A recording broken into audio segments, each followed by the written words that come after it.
For millennia, the Indian subcontinent, known as Bharat, flourished as a beacon of civilization and prosperity. Its strategic location at the crossroads of ancient trade routes, connecting east and west, made it a hub of cultural exchange and economic activity.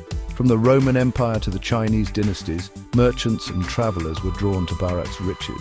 Bharat's wealth was not merely material, it was a land of renowned universities, such as Nalanda, where scholars from across Asia gathered to study philosophy, astronomy, and medicine. This era, marked by intellectual and economic vibrancy, solidified Bharat's standing as a global power. The Mughal Empire, which rose to prominence in the 16th century, further enriched Bharat's cultural tapestry.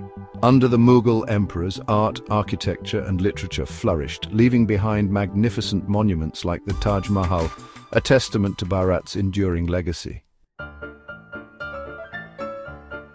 And in the early 17th century, a new player emerged on the Indian subcontinent, the British East India Company.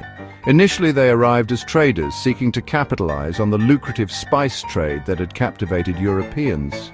The company, armed with a royal charter from the British Crown, established trading posts in key port cities, gradually expanding its influence.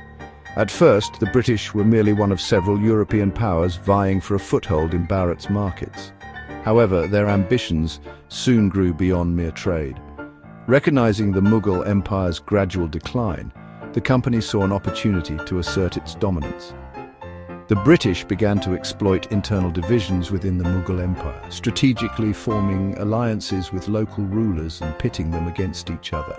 This cunning strategy of divide and conquer would become a defining feature of British colonialism in Bharat. The Battle of Plassey in 1757 marked a turning point in Bharat's history. The British East India Company, led by Robert Clive, faced off against the Nawab of Bengal, Siraj-ud-Dowlah. Through a combination of military strategy and cunning manipulation, the British emerged victorious, securing control over Bengal, one of the wealthiest regions in Bharat. The victory at Plassey emboldened the company, which rapidly expanded its territorial control across the subcontinent. They exploited existing rivalries between local rulers, skillfully playing them off against each other to weaken resistance. This strategy of divide and conquer proved devastatingly effective, paving the way for British hegemony over Bharat.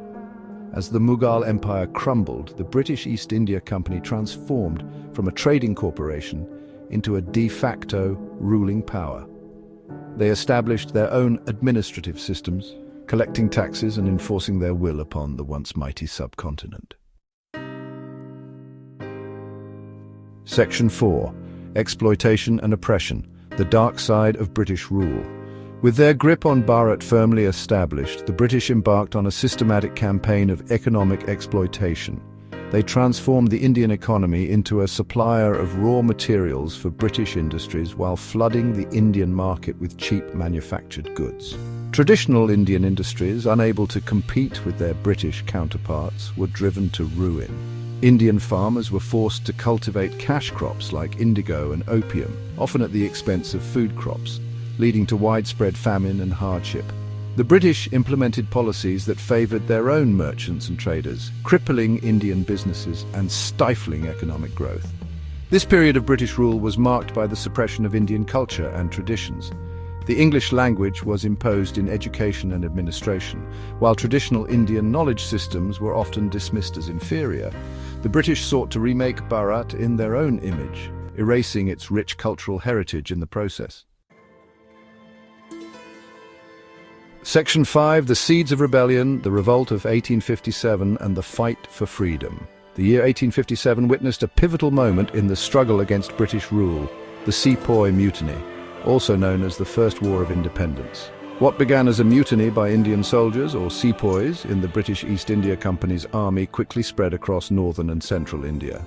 The sepoys, angered by the company's insensitive policies, including the introduction of new rifle cartridges greased with animal fat, an affront to both Hindu and Muslim religious beliefs, rose up in rebellion.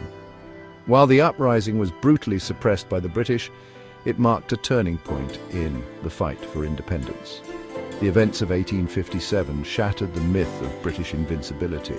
and ignited a spirit of resistance that would continue for decades to come. In the aftermath of the revolt, the British Crown formally dissolved the East India Company and assumed direct control over India. The following decades witnessed the rise of a burgeoning nationalist movement, led by visionary leaders who advocated for self-rule and an end to British oppression. Figures like Mahatma Gandhi, Jawaharlal Nehru, and Sardar Vallabhbhai Patel emerged as powerful voices, mobilizing millions of Indians in a non-violent struggle for freedom. Their unwavering commitment to justice and equality resonated across the nation, galvanizing a movement that would ultimately lead to India's independence in 1947.